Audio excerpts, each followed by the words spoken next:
그리고 이제 그 예수 믿는 우리를 갖다가 우리가 누구예요? 이 레위 지파만 제사장 지파가 아니라 이제 우리가 하나님 앞에 왕 같은 제사장이요, 우리는 복음의 제사장이다. 할렐루야. 여러분요, 사람이 보는 게 중요한 게 아니라 하나님이 보시는 게 중요해요. 예를 들면은 한번 생각해 봐요. 여러분, 내가 내 건강을 잘 알아요? 전문가 의사가 나를 더 잘 알아요? 나는 소화만 잘 안 되는 것 같고 조금 소화제만 먹으면 될 것 같고, 이건 제 생각이고요. 나를 아는 전문 의사가 딱 진단하더니 당신 지금 당장 입원하시오. 지금 빨리 수술 안 하면 당신 죽소. 누구 말을 들어야 돼요? 전문가 의사 말을. 내 몸이지만 나를 나보다 더 잘하는 분이 바로 의사인 것처럼 우리가 아는 인간 우리가 아니라 하나님이 보시는 인간이 이게 더 정확하고 중요하다는 거예요. 하나님은 당신의 아들까지 보내야 할 만큼 인간이 심각하다는 이야기입니다. 제가 언젠가 그랬잖아요. 병원에 갔더니 나는 소화만 잘 안 되는 것 같아서 그냥 칭찬을 받고 좀 병 어떤 이 선언을 받고 치료받고 이러면 될 것 같았는데, 나를 진단해보더니 이 종합병원 의사들이요, 전체가 모여가지고 1시간 이상을 막 릴레이 그냥 여러분 회의를 하더니 끝에 하는 말이 와서 당신 당장 입원하셔. 심각하다는 이야기입니다. 나는 별로 심각하게 생각 안 했는데 여러분, 의사들은 나를 심각하게 내 속을 안다는 이야기. 여러분, 하나님 우리를 보실 때 우리가 얼마나 심각하냐. 아들이 오셔야 할 만큼, 여러분, 하나님의 아들이 직접 오셔서 우리 문제를 해결해야 할 만큼 우리 인간은 심각하더라는 이야기입니다. 근데 그 예수님이 오셔가지고 십자가에 죽으셔서 아까 몇 번에 단번에 그 효력은 언제? 영원토록 우리에게 유효하게 오신 분이 바로 예수님이십니다. 그래서 본문에 보니까 우리가 무슨 제사장? 하나님의 복음의 제사장. 그래서 아까 제사장은 하나님 우리 사이에 다리를 놓는 역할을 하고, 그런데 뭘로 다리 놓냐 하니까 뭘로 놓는다고 해? 이미 설명했지만 복음으로. 자, 복음이 뭐라 그랬어요? 이 복음은 로마서 1장에 보니까 뭐라 합니까? 쭉 설명한 다음에 우리 주 예수 그리스도시라. 할렐루야. 이 복음이 뭐라고 해요? 바로 예수 그리스도가 복음이라는 거예요. 예수 그리스도가. 그러니까 여러분, 우리는 세상과 하나님과 이렇게 서로 단절된 것을 다리를 놔줘야 되는데 뭘로만 한 거예요? 우리 윤리나 우리 도덕이 아니라 예수님을 통해서 우리가 다리를 놔주는 역할을 한다는 이야기. 바울은 그런데 사명이 좀 달라요. 여러분, 복음의 제사장이 하나, 베드로는 유대인의 복음의 제사장이라면 바울은 이방인의 복음의 제사장이다. 그래서 다시 한번 16절 한번 더 읽어봅니다. 시작. 이 은혜는 곧 나로 누구를 위하여? 이방인을 위하여 그리스도 예수 일꾼이 되어 하나님의 복음의 제사장 직분을 하게 하사. 그래서 하나님 기뻐 받으시는 제물이 뭐냐 하니까 무슨 헌금 막 이런 게 아니라, 다시 읽어봅니다. 거기 보니까 이방인을 제물로 드리는 것이 성령 안에서 거룩하게 되어 받으실 만하게 하려 하심이라. 한 영혼이, 예수 믿지 않는 한 생명이 주님께 와서 같이 예배할 때 이게 얼마나 하나님 기뻐하시는지. 할렐루야. 그걸 바울이 알아요. 그래서 이 바울은 여러분 오늘 본문에 보니까 이방인의 여러분 복음의 제사장 역할을 하는데, 참고로 잠깐 좀 참고한다라면 왜 우리는 내가 누군가를 알기도 하는데 왜 이 삶을 잘 못 사냐. 그래서 존 스토트라는 목사님이 이렇게 말합니다. 한 3가지 우리가 이걸 잘 모르는 경우가 있다. 정말 이게 너무 중요한데 모른다. 첫째가 뭐냐 하니까 이 복음의 절대성이라는 말이에요. 한번 입을 열어보면 뭐라고 해요? 복음의 절대성. 다시 말하면은 예를 들어서 어떤 집사님이 그런다래요. 신앙생활을 오래 하고 열심히 있는 것 같은데 왜 부부는 아내가 예수 믿는데 같이 예수 믿지 않을까요? 그때 이분이 하는 말이, 우리 남편은요 얼마나 양심적이고 법 없이도 아주 그냥 착하고 얼마나 훌륭한지 예수 안 믿는 사람보다 훨씬 더 훌륭하다.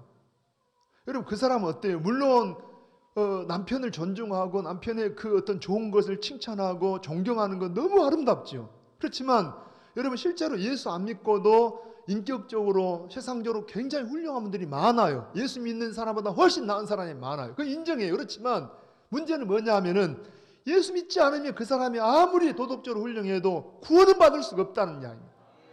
여러분, 오직 구원은 뭐예요? 우리 요한복음 14장 6절 같이 한번 여러분 자막으로 한번 읽어봐요. 시작. 예수께서 이르시되 내가 곧 길이요 진리요 생명이니, 이 말은 뭐냐니까 유일한 길이요 유일한 진리요 유일한 생명이라는 이야기.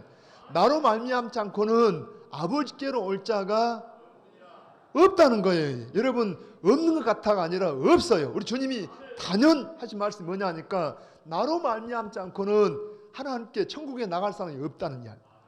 여러분, 우리가 하는 사도행전 4장 12절 같이 한번, 자 시작. 다른 이로서는 구원을 받을 수 없나니 천하 사람 중에 구원을 받을 만한 다른 이름을 우리에게 주신 일이 없음이라. 천하 사람 중에 구원을 얻을 만한 다른 이름을 주신 일이 없다는 이야기입니다. 오직 구원은 누구예요? 예수님 뿐입니다. 그러니까 여러분, 그 아내 자체가 그런 생각을 갖고 있으니 어떻게 남편을 전도하고 인도하겠냐는 이야기입니다. 아닙니다. 여러분, 구원은 절대 예수 믿지 않으면 구원이 없다는 이야기. 그래서 절대성. 두 번째로 우리가 왜 이 제사장 역할을 잘 못하냐? 긴박성이 모자라다 합니다. 뭐가 모자라요? 이 복음의 긴박성.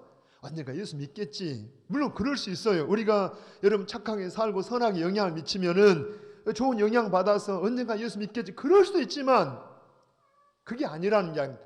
여러분, 이 구원의 때가 항상 있는 게 아니라니까요. 우리 고린도후서 한번 6장 1절 2절 한번 읽어봅니다. 시작. 우리가 하나님과 함께 일하는 자로서 너희를 권하노니 하나님의 은혜를 헛되이 받지 말라. 2절입니다. 자, 이르시되 내가 은혜 베풀 때 너에게 듣고 구원의 날에 너를 도왔다 하셨으니 보라 지금은 은혜 받을 만한 때요, 보라 지금은 구원의 날. 여러분, 이게 항상 때가 있는 게 아니라고. 저는 참 감사한 게 지금 11월 20일을 우리가 D-Day로 정하고 가장 소중한 분, 배우자나 우리 가족들 누군가를 인도합시다 그러고 있는데 이 로마서를 차례대로 보고 있는데 지금 마침 이렇게 목전에 두고 이런 말씀들을 주셔요. 여러분, 복음을 전할 기회입니다. 소중한 기회입니다. 항상 이런 기회가 있는 게 아니라니까. 이런 기회를 가지고 기도하고 성령의 도우심을 받으면서 한번 던져봐요. 그냥 복음을 전해요. 지난번에 말씀했잖아요. 우리가 무디 이야기를 제가 해드렸어요. 생전 처음 본 사람, 그 여집사님을 통해서 자기 남편 좀 전도해 주라니까 때로는 가서 복음을 설명할 수도 있지만 어떤 경우는 그냥 가서 그분 말을 다시 한번 설명하면 당신 예수 믿거든. 나를 좀 찾아오시오. 나를 불러주시오. 내가 왜 예수를 믿어? 내가 부족한 게 없는데, 내가 변호사인데 말도. 그런데 어느 날 그래놓고 막 기도했더니 무슨 마음이 들더라고요. 갑자기 마음속에 비참한 생각이 들고 이게 막 나중에 그냥 죽고 싶을 정도로 이상하다. 내가 왜 이런 사람이 아닌데, 그런 마음이 누가 들게 한 거예요? 하나님께서, 성령께서. 그래서 자기 아내가 믿는 예수님을 믿고 그 구원을 받았다는 말씀도 했잖아요. 여러분, 이 구원의 때가 항상 있는 게 아니라니까. 이 귀한 기회 때 여러분들이 그냥 말씀하시라는 이야기입니다. 그냥 해봐요. 우리가 할 것은 심고, 바울도 막 내가 한다는 게 아니라 나는 심었고 아버지는 물을 주었으되 자라게 하시면 하나님이시라. 우리는 그냥 복음을 전하자는, 예수 믿으세요. 과거에 우리 여러분 한번 전도해 봐요. 우리 교회에서 11월 20일에 가장 소중한 분을 우리가 이 인도에서 섬기자를 했는데 한번 선생님을 모시고 싶다. 한번 전도해 보자고요. 한번. 아멘입니다. 그다음 또 하나 중요한 게 뭐냐면은 이 복음은 반드시, 여러분 봐봐요, 전하는 사람이 있어야 한다는 이야기입니다. 그냥 어떤 사람이 막 꿈을 꿨더니 막 속에서 하나님 나를 불렀다, 그럴 수도 있겠지만 거의 그런 일은 없어요. 일반적으로 어때요? 복음은 전하는 사람이 있어요. 한번 로마서 10장 17절 한번 같이 읽어봅니다. 그러므로 같이 읽어보세요. 믿음은 어디서 난다고요? 들음에서 나요. 자, 믿음이 어떤 믿음이에요? 둘 다 들어있어요. 여러분, 구원의 믿음도 어디에서? 들음에서. 어느 날 전혀 내가 쌍둥이인데 여러분, 하나님 말씀이 들려왔어요. 복음이 들려와요. 신기하잖아요. 이 젊은 부부가 결혼해서 여러분 같이 잠자를 하면 어느 날 이게 신기해요. 우리가 맞는 거 아닌데 생명이 태어나요. 여러분, 서로 부부관계를 통해서 생명이 태어나듯이 하나님 말씀이 내 속에 들어와요. 우리가 지금 듣던 말씀이 어느 날 그 말씀에 성령이 기름을 부으셔서 성령이 역사하면 거듭난 역사가 있다니까. 그래서 요한은 성령을 거듭난다 그랬고 베드로 사도는 말씀을 거듭난다는 말이 같은 이야기입니다. 우리가 말씀을 들을 때 다시 읽어봐요. 그러므로 믿음은 어디에서? 들음에서 나며. 그러니까 우리가 말씀을 전하고 들어야 되는데 구원받는 우리도 여러분 성숙하고 성장하는 믿음은 뭐 해야 돼요? 들음에서 난다는 이야기. 이 시간도 말씀을 들을 수 있기를 바랍니다. 귀로가 아닙니다. 마음으로 들으셔야 돼요. 다시 한번 읽어봐요. 시작. 그러므로 믿음은 들음에서 나며 그 들음은 뭐예요? 그리스도의 말씀으로 말미암았느니라. 다시 한번 13절로부터 한번 가면은 같이 시작. 누구든지 주의 이름을 부르는 자는 구원을 받으리라. 누구 이름을 불러요? 주의 이름을 부른다는 말은 주여 한다는 말이 아니에요. 이 부른다는 말은 이런 이야기입니다. 여러분 예를 들어서 아무 남자나 붙잡고 여보할 수 없잖아요. 아는 여자를 붙잡고 여보, 여러분 어때요? 그렇게 부른다는 말은 자기의 인격적으로 내 남편이요 내 아내라는 이야기입니다. 여러분 우리 요한복음 1장 12절 오면은 영접하는 자, 곧 그 이름을 믿는 자. 그러니까 영접한다는 말이 결혼 용어입니다. 여기 있는 아무개 양은 여기 서 있는 아무개 군을 남편으로 영접하겠느냐 받아들이겠느냐 할 때 네 하고 영접하는 거예요. 여기 주의 이름을 부른다는 말은 나의 주님으로 영접한다는 이야기. 같이 해봅니다. 시작. 누구든지 주의 이름을 부르는 자는 구원을 받으리라. 14절입니다. 그런즉 그들이 믿지 아니하는 일을 어찌 부르리요? 듣지도 못한 일을 어찌 믿으리요? 전파하는 자가 없이 어찌 들으리요? 15절 크게 보내심을 받지 아니하였으면 어찌 전파리요? 기록된 바 아름답도다 좋은 소식을 전하는 자들의 발이함과 같으니라. 우리 교회가요 발이 예쁜 분들이 많습니다. 한번 벗겨볼까요? 얼마나 예쁜가. 그런 발이 아니라 성경에 보니까 무슨 발이라고 해요? 좋은 소식을 전하는 자들의 발이 아름답다니까. 복음을 전하는 사람들의 발이 아름답다니까. 원래 이 말의 유래는 그렇잖아요. 저 여러분 전에 우리 왜 나라와 나라 사이에 전쟁이 벌어져서 지금처럼 막 소식을 들을 수 없을 때 알려주기 어려울 때 그때 우리가 아는 마라톤이라는 그 유래를 알지요. 여러분 그 전장의 소식을 우리가 지금 막 승리했든지 패전했든지 간에 전장의 소식을 알려주는데 우리가 승리했어요. 여러분 이 지금 자기들 고향이나 고국에서는 남편을 전쟁에 보내고 아들을 전쟁에 보내고 지금 조마조마합니다. 전쟁에 패전하면 그들도 죽고 포로가 되고 뿐만 아니라 가족들이 다 포로될 판이에요. 근데 산을 넘고 강을 건너서 골짜기를 건너서 여러분 피투성이에 대해서 뛰어와서 자기 고향 사람들에게 이 자기 나라 사람들에게 우리가 이겼어. 이게 아름답도다 좋은 소식을 전하는 자의 발이요. 여러분 예수님이 십자가에 죽으셨어요. 그리고 사흘 만에 부활하셨어요. 그래서 우리의 죄를 해결하셨습니다. 예수님이 부활하셨습니다. 예수님이 바로 복음입니다. 예수님을 전하는 자들의 발이 아름답다는 이야기.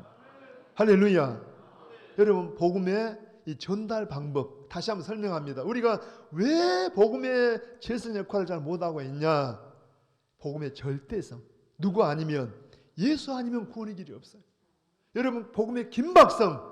지금 전해야 한다는 지금 전해야 돼. 항상 때가 있는 게 아니라는 이야기. 기회가 있을 때 복음을 전해요. 그리고 누가 전해야 돼요? 여러분 가족을 누가 제일 사랑합니까? 전도자들에게요? 아닙니다. 여러분을 가장 사랑하는 사람은 여러분 가족들이잖아요. 여러분 가족들이 복음을 전해요. 그냥 해보자고요. 그러면 누가 하신다고 해요? 하나님이 하십니다. 하시고 기도하게 해요. 다음 시간에 우리 기도에 대한 내용이 나오지만 바울은 그럽니다. 기도해 달라고. 왜냐하니까 우리가 하는 게 아니라 우리는 하나의 통로로 쓰임 받을 뿐이고 하시는 분은 하나님이라는 이야기. 아멘입니다. 자 그렇게 사명 감당하는데 아까 설명한 처럼 바울은 어디 제사장이라고 해요? 이방인을 위한 복음의 제사장. 그래서 이제 본문 한번 다시 가옵니다. 한번 여러분 22절 가게요. 시작. 그러므로 또한 내가 너희에게 가려 하던 것이 여러 번 맡겼다. 그러니까 이방인의 복음의 제사장 되어서 바울은 로마를 가기를 원했다는 이야기입니다. 왜냐하니까 여러분 봐보세요. 오늘 굉장히 귀한 것은 한 번 더 고백합니다. 자 성령이 임하시면 너희가 뭘 받고? 권능을 받고 예루살렘과 온 유대와 사마리아와 땅끝까지 이르러내 증인이 되리라 이렇게 말씀하시는데 바울은 정말 예수님 만났어요. 그러니까 여러분 봐보세요. 우리는 다 예수님 만나면 같은 비전을 갖게 되는 거예요. 그래서 몸으로 갈 수 있으면 몸으로 가고 몸으로 못 간다라면 우리가 기도하거나 물질로 우리가 후원해서라도 요 비전을 같이 갖는 게 이게 성도라는 이야기입니다. 아멘입니다. 혹시 생각을 못했으면 오늘 뭐 한다고? 생각하셔야 한다니까. 왜 이 설명을 들어요? 생각나게 하려고. 그러니까 바울은 그래요. 정말 바울은 이 복음에 대해서 이 절대적인 복음, 이 복음 듣기만 구원받는데, 그래서 이 복음을 가지고 우선 로마에 가기를 원했어요. 우리 로마서 1장 한 번 더, 여러분 1장 10절 한번 같이 읽어봅니다. 시작. 어떻게 하든지 이제 하나님의 뜻 안에서 너에게로 나아가 좋은 길 얻기를 구하노라. 그런데 13절입니다. 맞죠? 형제들아, 내가 여러 번 너희에게 가고자 하는 것을 너희가 모르기를 원하지 아니하노니 이는 너희 중에서도 다른 이방인 중에서와 같이 열매를 맺게 하려 함이로되 지금까지 길이 막혔다. 지금 로마서를 시작하면서 바울의 마음을 전하고 이 로마서를 마무리하면서도 이 마음을 전하는 게 뭐냐니까 나는 여러분에게 가고 싶다. 가고 싶다. 여러분 한번 물어볼게요. 바울이 로마에 가는 거 여행하러 갑니까? 놀러 가는 거예요? 복음 전하겠다고. 얼마나 하나님 기뻐하는 이 좋은 일인데도 불구하고 여기 성경에 자세히는 안 나와 있지만 자꾸 길이 막혔다는 이야기입니다. 뭔가 뜻대로 잘 안 풀렸어요. 그러니까 바울은 여러분 포기해버린 게 아니라 어떻게 했어요? 몸으로 갈 수 없기 때문에 바로 편지를 써서 혹시 내가 몸으로 못 간다라면 이 편지를 통해서라도 복음의 내용을 알려주고 싶어가지고 편지를 썼어요. 제가 언제 그때 처음에 설명하면서 그랬죠. 우리가 지금 하나님이 기뻐하는 생각을 하고 그렇게 살고 싶은데도 불구하고 뭔가 앞길이 막힐 때는 한번 입을 열어봅니다.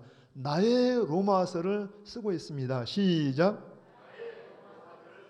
하나님 기뻐하는 생각이에요. 하나님 기뻐하는 일입니다. 그런데도 뭔가 뜻대로 안 될 때는 여러분들이 낙심해버리거나 포기해버리지 말고 믿음으로 꿋꿋이 나아가면 그게 뭘 쓰고 있는 거라고 해요.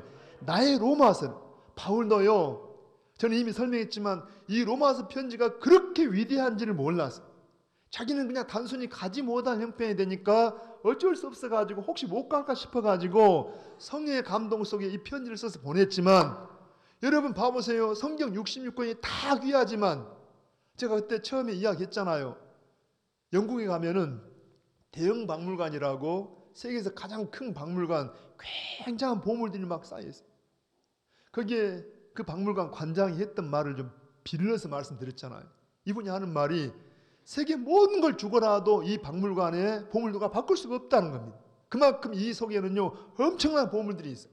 그런데 하는 말이 이 모든 보물들과 바꿀 수 있다라 하면 성경과 바꿀 수 있다는 거예요. 성경이 그만큼 얼마나 가치가 있어요. 그런데 그 중에도 성경 로마서는 그 중에도 보물 중에 보물이라는 거예요.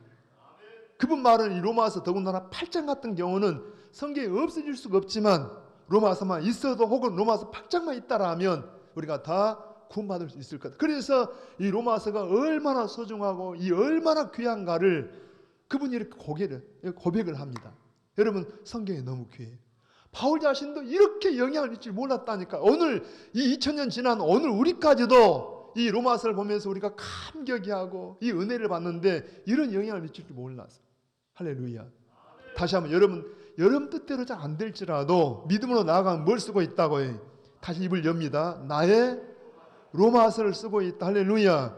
하나님은 합력에서 선을 이루신 하나님이란 이야기. 실제로 이제 나중에 설명하지만 바울이 로마에 가게 됩니다.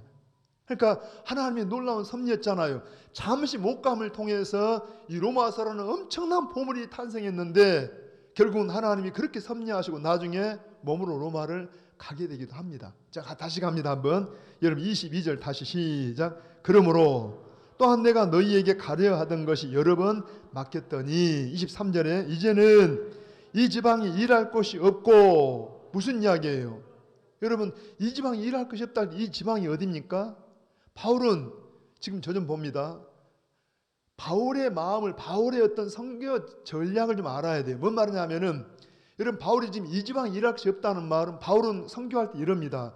어느 지역에 들어가면 가서 교회가 없거나 예수 믿는 사람이 없으면 복음을 전해요. 그래서 예수 믿는 사람이 생기면 교회가 거기에 세워집니다. 뭐 건물만 말한 게 아니라 구원받은 사람을 중심에 해서 뭐가 생긴다고 해요? 교회가.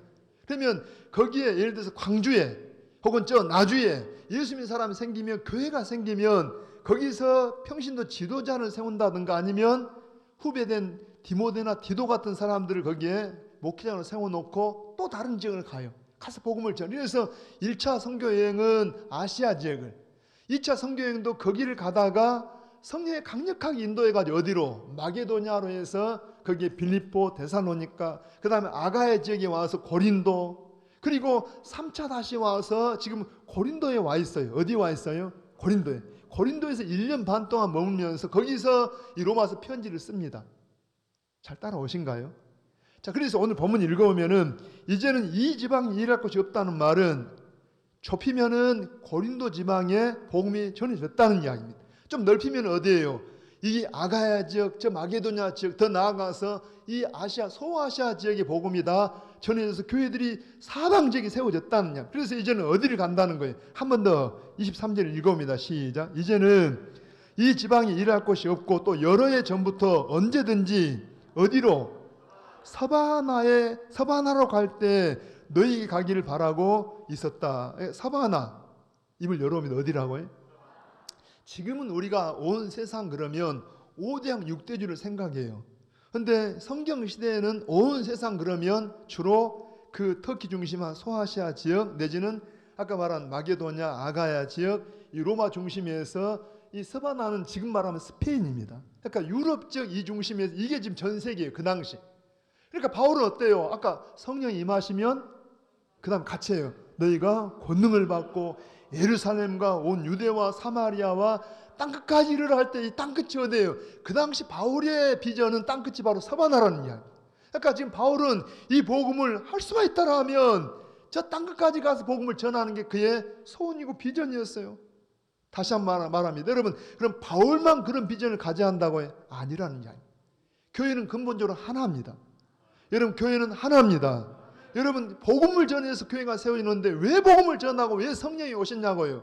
성령이 임하시면 너희가 권능을 받고 같이 합니다. 예루살렘과 온 유대와 사마리아와 땅끝까지 이르러 내 증이 되어야 한다는 이야기입니다. 내가 그냥 대자가 아니라 되어지는 거예요.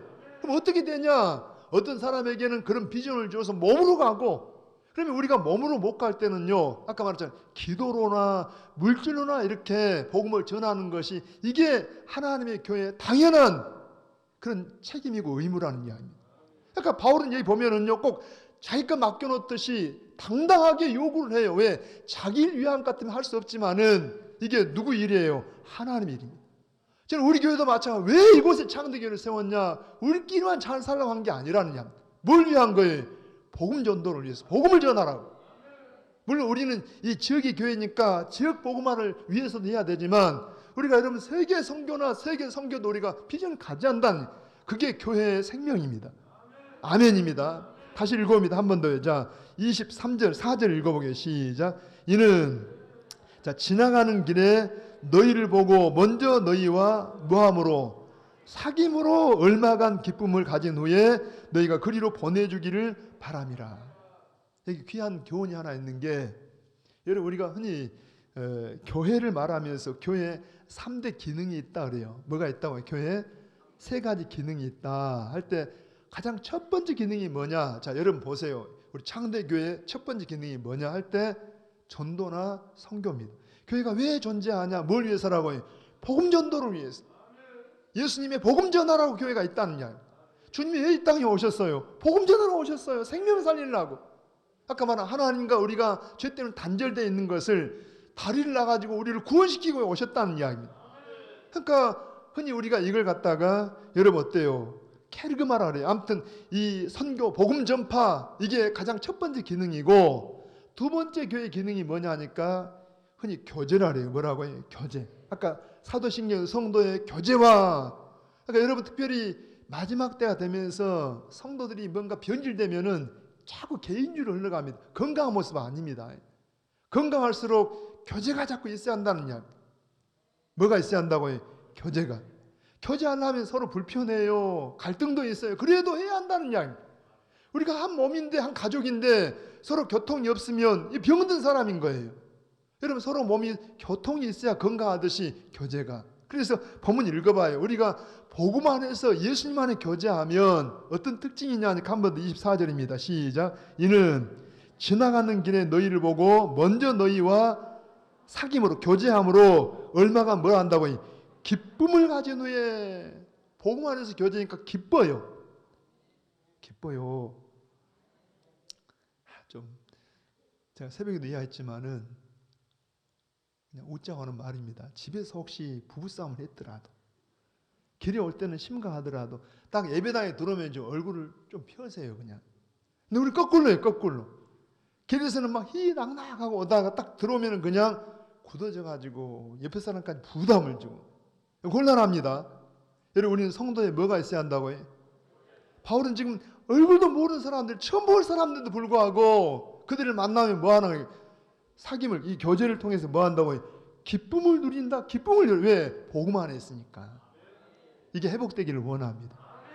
여러분 조금 우리가 부담이 되고 뭔가 좀 손해를 대도 이걸 회복을 해야 돼요. 왜? 그게 나의 행복이기도 합니다. 자, 넘어갈게요. 한 번 더. 자, 여러분 24절 읽고 지나가게요. 이는 지나가는 길에 너희를 보고 먼저 너희와 사귐으로 얼마간 기쁨을 가진 후에 너희가 그리로 보내주기를 바랍니다. 무슨 이야기예요? 바울은요, 이 로마 교회가 로마의 교회의 어떤 도움을 받아가지고 서바나까지 가기를 원한다는. 아까 왜 그런다고요? 어찌 보면은 자기 일 같으면 이렇게 부탁할 수 있겠어요. 그런데 이게 누구 일이에요? 하나님의 일이고 이건 복음을 위한 일이기 때문에 당당하게 요구하는 거예요. 여러분 우리 신앙이 서로 같다라면 이 복음으로 우리가 구원받는다라면 나를 여러분들이 비용을 대서 나를 서바나에 보내주세요 하고 요구하더라니까요. 할렐루야. 한 번 더 부탁합니다. 교회는 몇 개라고 해요? 본질적으로 하나예요. 우리가 지역에 교회가 세워졌지만 교회는 본질적으로 하나라는 이야기. 그런데 귀한 것은요, 하나님은 복음을 위하면 하나님이 정말 기뻐하십니다.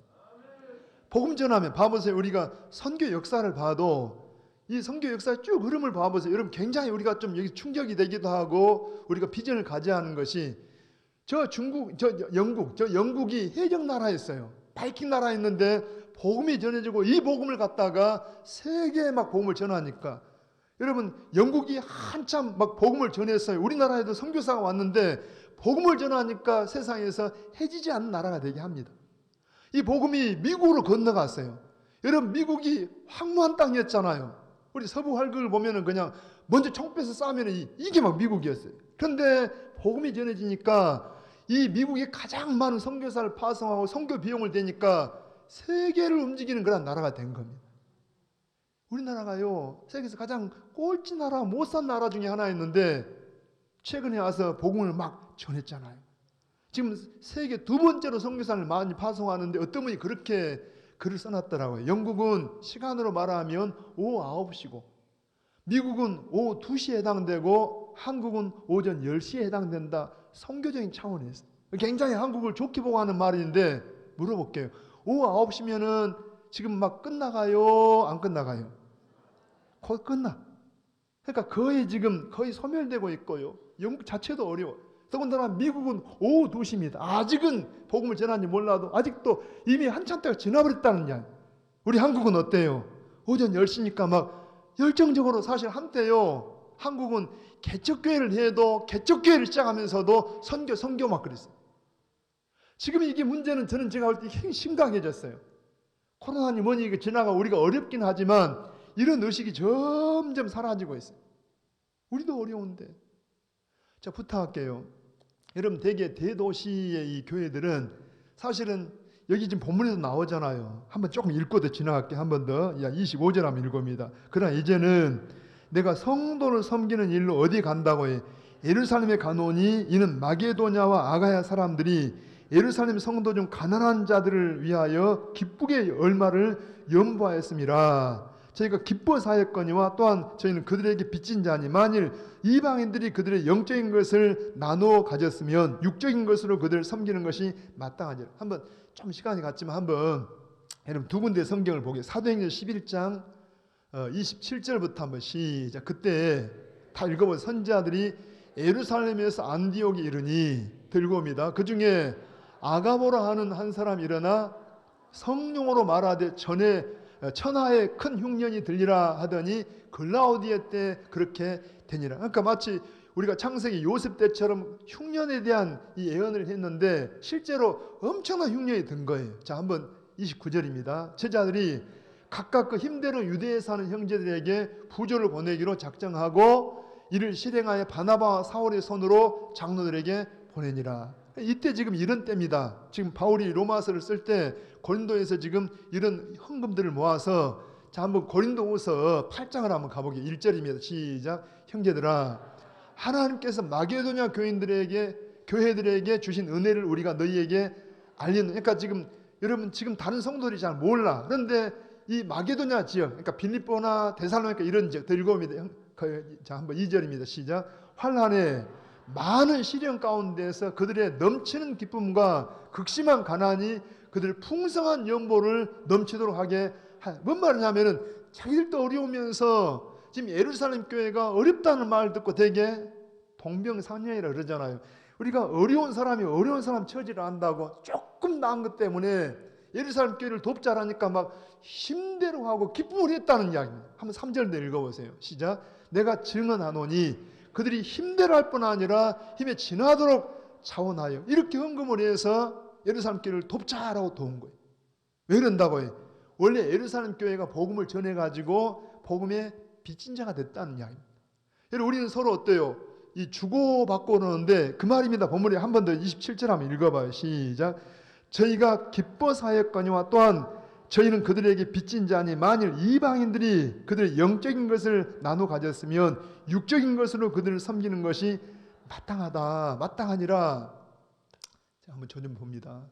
좀 적용한다라면 일반적으로 우리 교회만 하더라도 여러분 어때요? 농어촌에서 이사 오거나 이래가지고 교인된 분도 많잖아요. 옛날에는 농어촌에도 사람도 많았고 교회들이 꽤 든든했어요. 그런데 지금 농어촌 교회 가면 거의 다 노인들 뿐이고 몇 사람 없어요.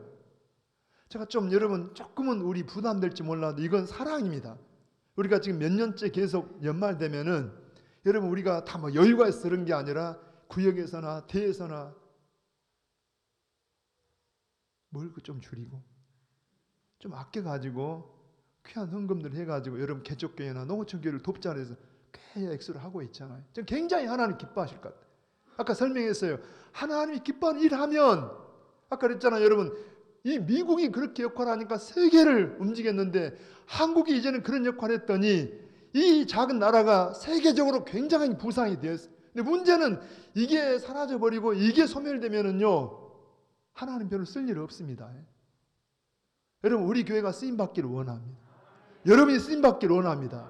제가 말씀을 준비하면서 바울이 여러분 선교를 하려면 물질이 필요하니까 이렇게 요구한 것처럼 갑자기 제 마음속에 막 그런 기도가 나와서 하나님 우리 성도들 가운데 물질로도 부유한 분이 많이 나오기를 원합니다. 뭘 위해서예요? 복음을 위해서, 전도와 선교를 위해서. 할렐루야. 여러분 건강이 좋아지기를 바랍니다. 왜? 뭘 위해서? 복음을 위해서라니까. 여러분 자녀들이 정말 세상적으로도 좀 잘 돼가지고 뭘 위해서라고요? 복음을 위해서. 우리가 빚을 졌잖아요. 이거 당연하게 바울은 이걸 마땅하다고 말합니다. 우리가 뭘 줬으니까 뭐 빚 준 게 아니고 사실 우리가 다 빚을 다 받았다는 이야기. 빚을 갚듯이 우리가 기쁨으로 하는 겁니다. 그러면 누가 기뻐한다고 해요? 우리 하나님 기뻐하세요. 하나님 기뻐하세요. 다시 한번 부탁합니다.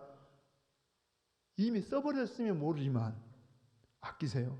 그래서 우리가 한번 합시다. 그러면 여러분들이 십시일반 모아가지고 어려운 교회, 개척교회, 농어촌교회 우리 연말에 한 번씩 도와주면은요 얼마 안 돼도 이분들이 굉장히 격려를 받는 것은 돈 때문이 아니라 아 우리가 혼자가 아니구나, 우리를 누군가 격려하고 있구나, 우리가 서로 하나님의 교회구나 격려를 받는다니까. 굉장히 하나님 기뻐하시고. 우리 마지막입니다. 한번 자 28절 9절 시작. 그러므로 내가 이 일을 마치고 이 열매를 그들에게 확장한 후에 너희에게 들렸다가 사바나로, 이건 제가 다음 시간에 좀 설명드리기로 하고 29절 크게 시작. 내가 너희에게 나아갈 때에 그리스도의 충만한 복을 가지고 갈 줄을 아노라. 할렐루야. 거기 한번 들어보세요. 뭘 갖고 간다고 해? 그냥 복이에요? 충만한 복이에요? 이 넘치는 복을 갖고 간다는 거예요. 한번 바울 봐보세요. 자기 처지도 지금 뭡니까? 나 좀 도와서 서바나 보내주세요. 물론 지금 자기 수중에는 여러분 예루살렘 교회 보낼 막대한 그런 이 연보가 있지만 그건 자기 것 아니고 구제헌금이고 실상 자기는 지금 여러분 처지가 아무것도 없어요. 그런데 뭐라 합니까? 나는 여러분 앞에 갔을 때 충만한 복을 가지고 갈 겁니다. 무슨 이야기예요? 무슨 충만한 복이에요? 내가 있는 것이 아니고 물질이 아니고 뭐라는 거예요? 다시 보니까 그리스도의 충만한 복. 시작. 여러분이 어디를 가든지 누구를 만나든지 간에 여러분 이 복의 통로가 되기를 바랍니다. 그리스도의 충만한 복이라니까요. 그래서 여러분들이 기도해주고 여러분들이 같이 저는 그래서 우리가 지금 새벽에도 기도하고 오늘 또 그런 기도를 했어요. 하나님 우리가 예배 드릴 때 정말 이 병든 자가 낫기를 원하고 하나님 정말 그리스도의 이름으로 우리가 뭘 합니까? 우리는 아무 능력도 없지만은 예수 이름으로 축복할 때 그 복이 여러분이 흘러 들어가서 이 그리스도의 충만한 복을 누리시고 이 복을 여러분들이 흘려 보내는 그러한 여러분 되시기를 원합니다. 담대하세요. 당당하세요. 여러분들이 예수님의 이름으로 기도하면 여러분 우리 그 기도가 합당하다 하면 임한다니까요. 여러분 그래서 저는 그런 간증을 들어봐요. 우리가 지금 이 주일 예배 드리고 나서 마무리에 병자를 기도하고 그러면요. 저한테 솔직히 그럽니다. 와서 목사님 그때 기도 시간에 제 병이 나았어. 뭐 이런 분도 계셔요. 할렐루야. 기대하시라니까. 우리가 지금 하나님을 만나는 시간이기 때문에 하나님께서 이런 은혜 주시길 바랍니다. 여러분 마음이 치료되기를 원합니다. 하나님이 함께 하시길 원해요. 손을 가슴에 먼저 보세요. 같이 한번 기도합니다. 하나님 아버지, 우리가 무엇이 간데 우리를 하나님의 복음의 제사장 직분을 주시고 이렇게 귀하게 써주신 것을 감사합니다. 세상은 하나님 보실 때 예수님이 아니면 하나님과 진노의 대상이며 심판의 대상이라 하나님의 아들 예수님이 우리에게 오셔서 십자가에 죽어주셔야만 그리고 사흘 만에 부활하시고 우리 안에 성령으로 임만을 하셔야 아버지의 다리가 놓아지고 관계가 회복이 되고 이제 정상적으로 하나님의 복이 사랑이 흘러 들어오는데 우리 교회와 우리가 그 일에 쓰임받게 하시니 감사합니다. 하나님 이 일 외에는 구원의 길이 없고 이게 얼마나 심각하고 정말 이 긴급한 걸 우리로 알게 하셔서 하나님 이번에 11월 20일에 이런 기회를 갖게 하신 것 감사합니다. 우리는 다만 순종함으로 복음을 전해보고 누군가를 인도하고자 할 때 하나님 씨를 뿌릴지라도 거두게 하시는 하나님께서 놀라운 결실을 우리 가운데 허락하게 하셨어. 하나님 이 놀라운 천국의 잔치를 경험할 수 있도록 함께하여 주시옵소서.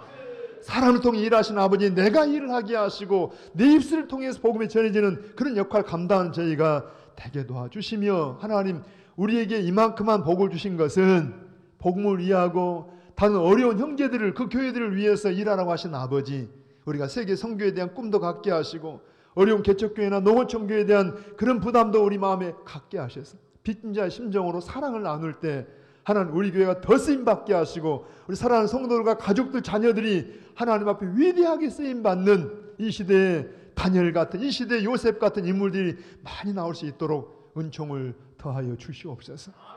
감사하옵고 예수님의 이름으로 기도하옵나이다.